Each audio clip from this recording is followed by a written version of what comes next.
Hello, my name is Roumen Kassabov, Security Solutions Architect with Fortress Information Security. Today we're going to be running you through our supply chain risk illumination process, our approach, some of the challenges we've encountered in the space, and how we overcame those challenges. Next. So a little bit of background on who Fortress is. Fortress is about 7 years old. We cut our teeth in the critical infrastructure space. Today, by asset coverage, we cover 40% of the US power grid. That covers over 300,000 assets. We assess tens of thousands of vendors annually.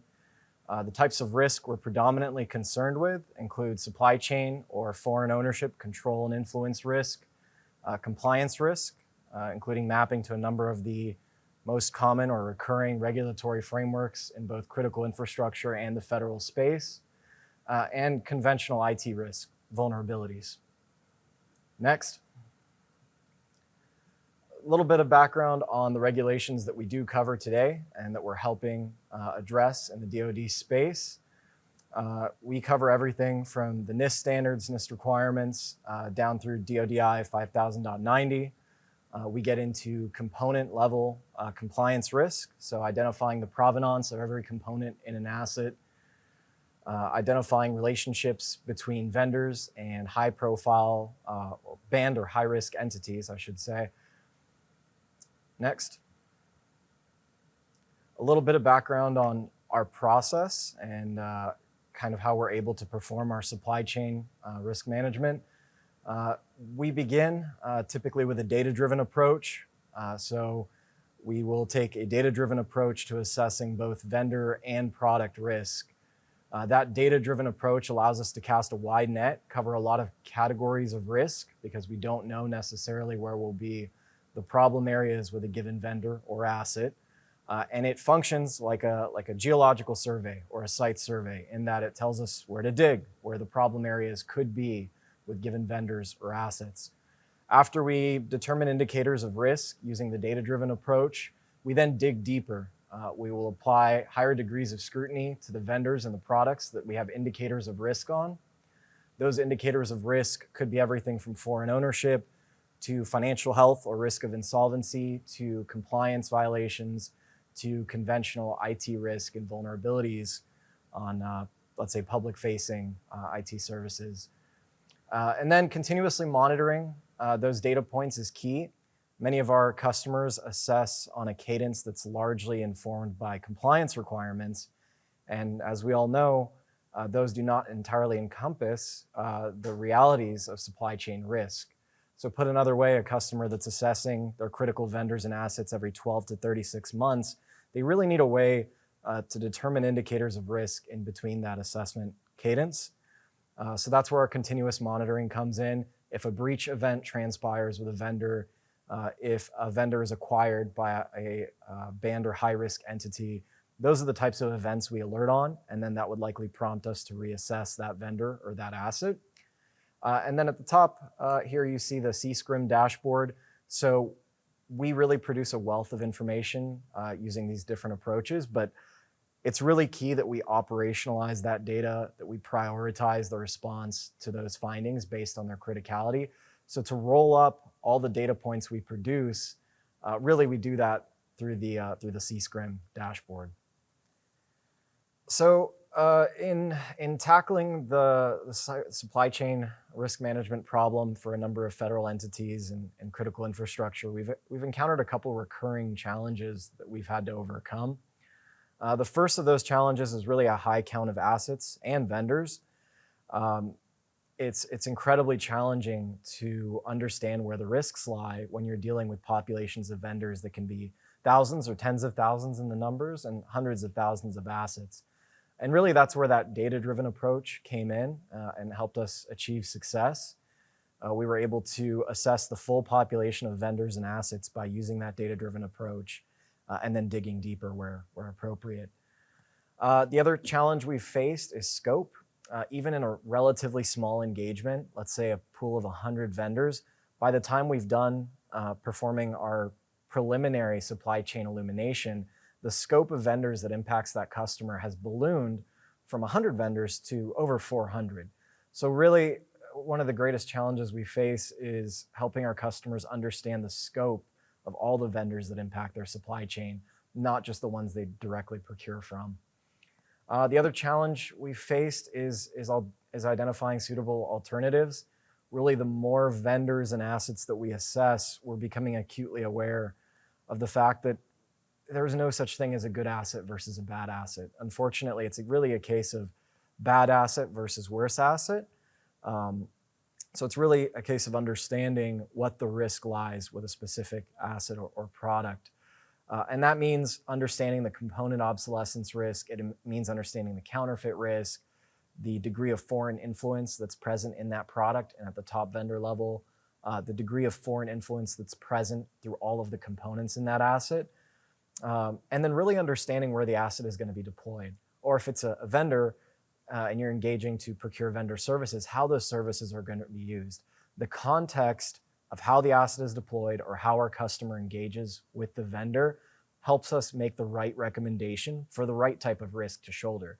Not to totally forego any risk, but to understand the risk they're undertaking, to prepare for it, and to adequately remediate it for that given application. And lastly, in terms of supply chain challenges, unfortunately, the problem is getting worse. The semiconductor shortage is impacting pretty much every industry. And what we're finding is that vendors are switching from tried and true component providers like TSMC to less thoroughly vetted component providers. The other challenge our customers are facing is the consolidation of choices. So there are fewer and fewer alternative product or asset suppliers, fewer and fewer component providers, especially as we begin to understand that many of the available alternatives have some degree of foreign influence. So it's certainly a challenge. Next. So today we're going to walk through our process and the way we do supply chain illumination. We're going to walk down through two assets. Both of the assets in question today are IT products. One is a switch from Cisco on the left, and the other one is a load balancer from F5 on the right. And the question posed before you, can you spot the bad one, is really a rhetorical one. They're both bad. One is just worse than the other. Next. So we're getting now into concrete details to kind of underscore what our approach is for supply chain illumination. And I mentioned earlier on that the approach really begins with a data-driven assessment of the vendor risk. So our goal here is to cast that wide net, cover a lot of different categories of risk because we don't know where the problem areas will be with a given vendor. We begin that process by looking for relationships with the banned or high-risk entities, the Huawei's, ZTEs, Daihuas of the world, the hundreds of entities that are prohibited under NDAA 889. And then we go beyond that. We look at the provenance of the vendors. We look at their manufacturing locations. We look at their ownership structure, their mergers and acquisitions history, their physical locations, locations of developer resources, locations of cyber assets. And then we go further still by looking at financial health and risk of insolvency. We look at reputational risk. Again, we got to cast a wide net because we don't know where the problem areas will be with a given vendor. Next.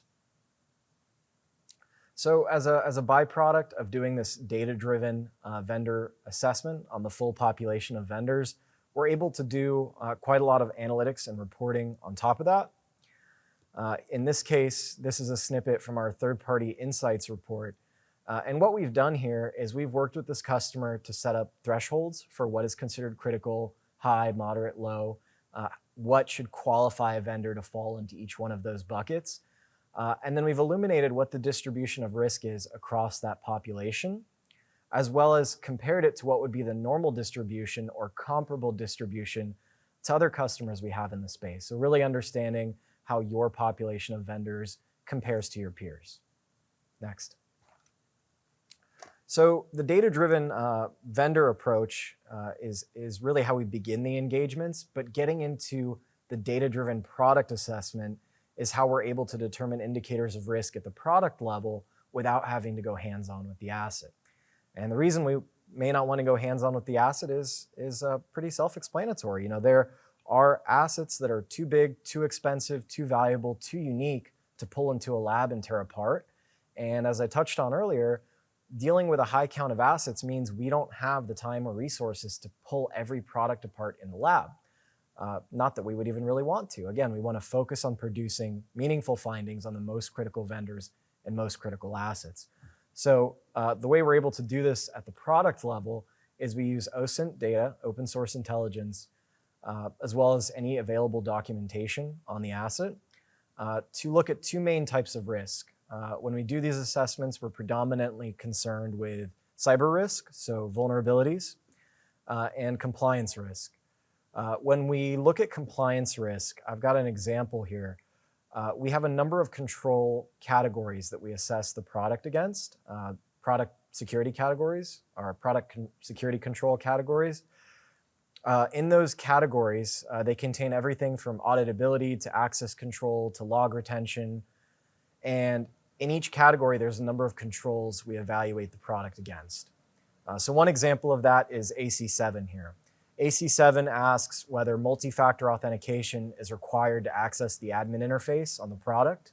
We cite the relevant regulatory framework. You see that on the right side there. In this case, the requirement's coming from NIST 853.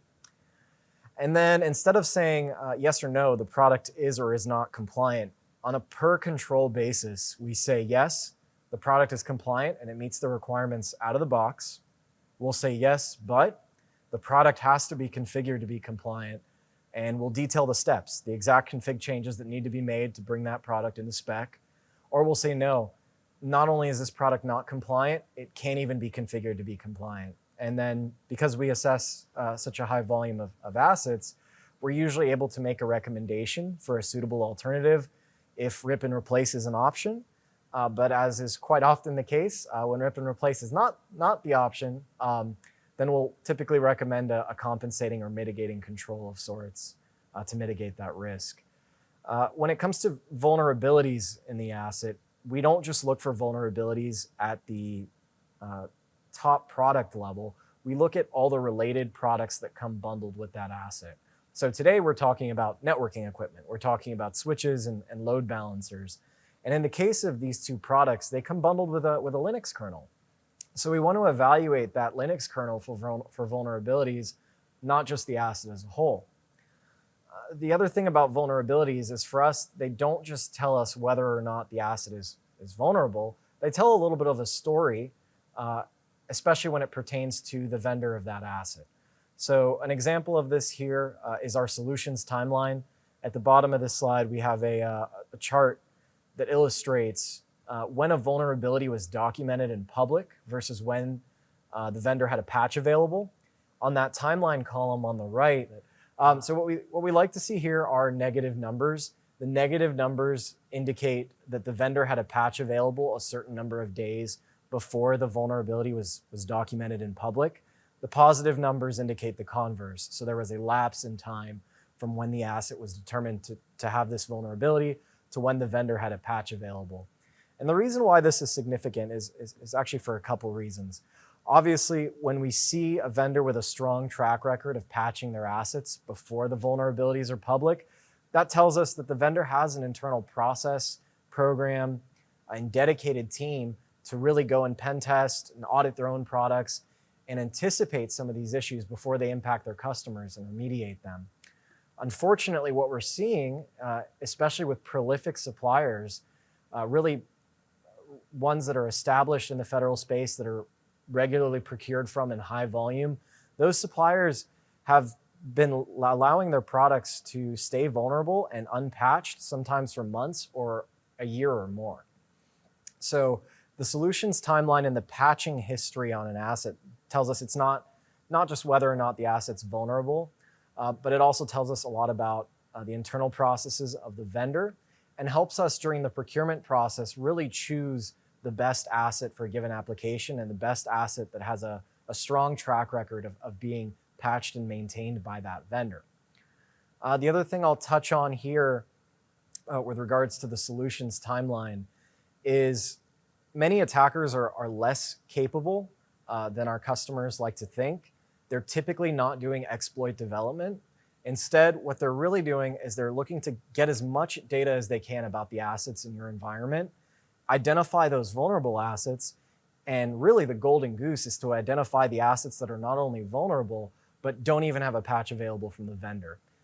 That's really an opportune avenue for an attacker. Next, please. So the next step in our journey is actually applying that maximum degree of scrutiny to a product. This is where we do our full hardware, software, bill of materials analysis. But before we dive too deep into this, I want to be a little bit retrospective and kind of think about how much ground we're able to cover without touching the product, without tearing it apart.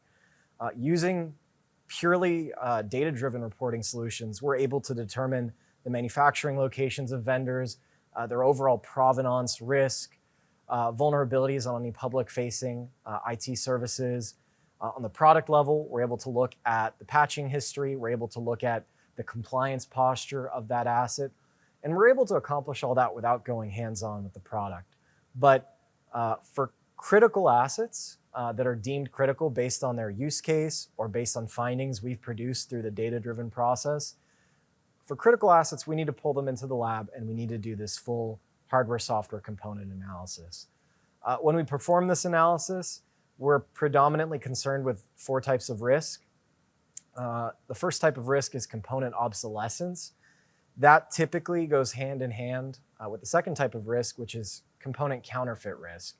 And the reason why obsolescence and counterfeit typically go hand in hand is what we're seeing is that as components get obsolesced by the original component provider, they will get cloned, especially if that asset is still being made, cloned and made by an alternative component provider, but still end up inside the same assets and SKUs that our customers are procuring. So practically what this means is a customer of ours could purchase 100 switches from a vendor under a given SKU, assess those products fully, be satisfied with the level of risk they're shouldering, and then go to procure another 100 of the same SKU a few years later, only to find that even though the SKU is the same, the components have changed drastically. And with that, so too has the risk posture of that asset. So we're concerned with obsolescence, we're concerned with counterfeit, we're also concerned with inherent vulnerabilities.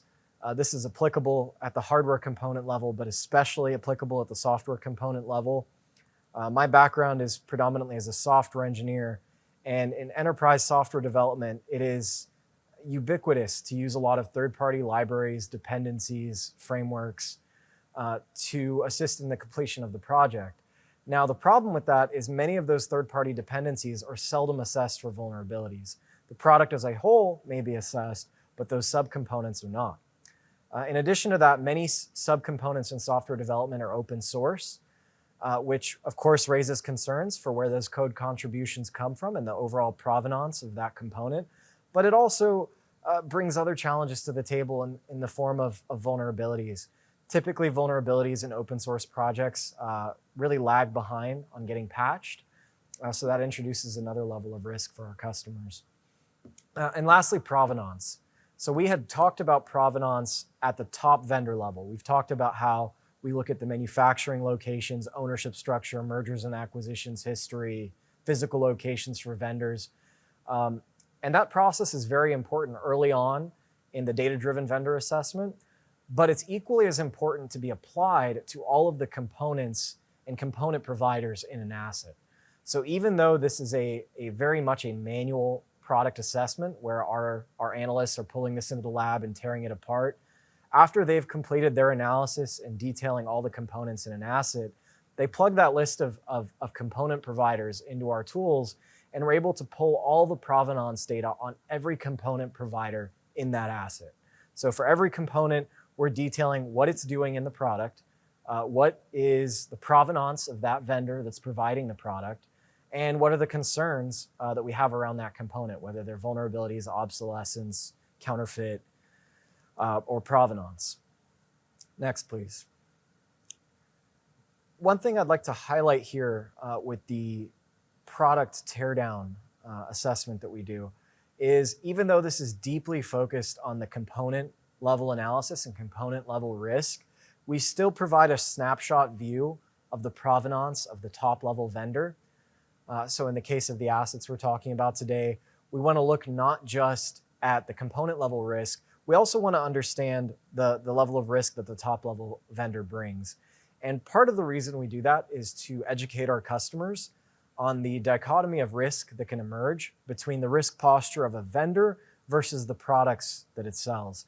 Which is to say, we are regularly seeing prolific vendors that are being procured from in high volumes in the federal space that will pass any audit, will pass any assessment. They are domestic, green across the board, but then the products light up like a Christmas tree. And the reason for that is many of these large prolific vendors grow through acquisition. They white label the products of the entities they acquire, and they just don't have a very tight handle on the supply chain of their product. So on one hand, the absence of risk at the vendor level does not preclude risk at the product level. And on the other hand, when we are able to make determinations of risk at the vendor level, almost universally, that vendor level risk matriculates into risk at the product level. So if we're able to make a determination of either foreign influence risk or a certain degree of cyber risk or compliance risk at the vendor level, it may even save us really having to pull a product apart if we have so many concerns just based off of our assessment of the vendor. Next. So we had touched on the concept of identifying suitable alternatives earlier in the presentation. This one is perhaps one of our greatest challenges because we would love to recommend where there is a bad product to instead replace or procure the good product. But the more products we assess, the more vendors we assess, it's clear that there is no vendor or product that does not carry at least some level of risk. So achieving success for us and for our customers means understanding that when an asset is to be procured, where is that asset going? What type of data is it going to house or be responsible for transmitting? How is that asset going to be logically and physically configured? And that helps us choose the right type of risk to shoulder for that application. Not choose a product or a vendor that bears no risk, but instead choose the type of risk that's appropriate for that application. So in one case, we may have an asset that has a high degree of vulnerabilities that are unpatched, but that asset may have a better provenance. So the right choice might be to choose the asset that has more vulnerabilities, but has lower degrees of foreign influence. So we don't have to worry about necessarily hardware backdoors in the product, but instead we'll have to be perhaps aggressive in our compensating and mitigating controls to deal with those vulnerabilities. And conversely, we may decide, given an application, that it's better to choose the asset that has a higher degree of foreign influence risk, but little to no vulnerabilities. Again, it really comes down to context. Next. So a part of achieving that goal of bringing context to this supply chain risk management program is the way we operationalize the data. So I mentioned earlier on that we really deal with high counts of vendors and high counts of assets. As a byproduct of that, we also produce a high count of findings. And in order to make that manageable, given that many of our customers are already struggling to deal with compliance violations, to deal with cybersecurity risk on their assets, the last thing they need is a wave of additional findings to deal with and no mechanism to prioritize those. So half our story is really the data and producing the data on the risk on these vendors and assets, but the other half of the story is on operationalizing that data. And the way we're able to accomplish that is through the Fortress platform. You can think of the Fortress platform as a many-to-many relationship database with a highly configurable front end. In that front end, our goal is to produce visuals that roll up the key findings from our assessments.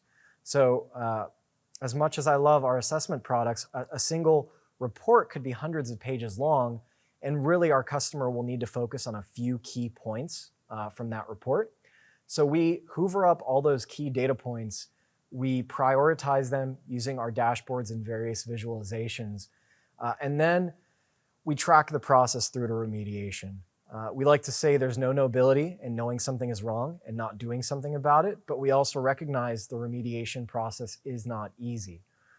So for that reason, we have a workflow engine in our platform, in our tool, that represents our customers' risk remediation process and enforces that process strictly for every finding that is to be remediated.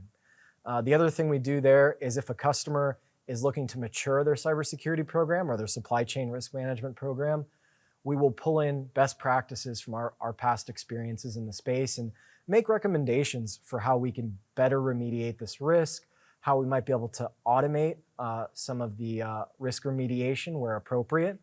A common example of that is when we produce foreign influence findings on really ubiquitous component providers like, let's say, Intel.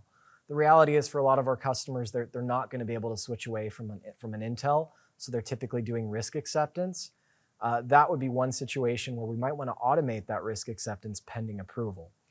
So through our workflows, through our visualizations, through automation wherever it makes sense in this remediation process, we're able to prioritize which findings need to be remediated first based on their level of impact, whether that's mission impact, whether that's potential compliance violations, whether that's cyber risk, et cetera. And then we're able to track that remediation process through completion and then demonstrate through all the comments and supporting evidence that we collect that risk was actually remediated. Next. In the periphery of our discussion today on supply chain risk management is the discussion of the software supply chain. This is another area that is, of course, greatly impacting our customers and of great concern. And we've built out a solution to begin addressing some of the challenges in this space. We call that solution File Integrity Assurance. The goal of this tool is to validate not just the contents of a given patch or software package, but also the source, where it's coming from. When we do this validation, when we look at the source, what we're predominantly concerned with is a breach history on that domain, any vulnerabilities that could enable an attacker to redirect one of our customers as they're trying to pull that patch. We're also concerned with expired or self-signed security certificates. And then we get into the actual verification of the patch contents or software package contents. When we validate the contents, we're predominantly concerned with vulnerabilities. We're concerned with looking for malware signatures, Yara rule comparisons. We do a sandbox analysis of that patch to make sure it behaves as expected prior to deployment. And then our kind of secret sauce or really third tentpole to this tool is when we've done this verification work, we don't just store that verification work in a conventional single server. Instead, we generate a hash that is stored on a distributed ledger or blockchain. We were actually granted the intellectual property and patents dating back to 2017 for the use of blockchain or distributed ledger for patch verification. And the practical benefit for us and for our customers is that when we do our verification work, when we store those hashes in our private blockchain, that private blockchain is circulated over a network of nodes in our physical offices, in our cloud environments, and optionally in our customers' environments. And they require 100% concurrency for any change to be made to that list of verified software.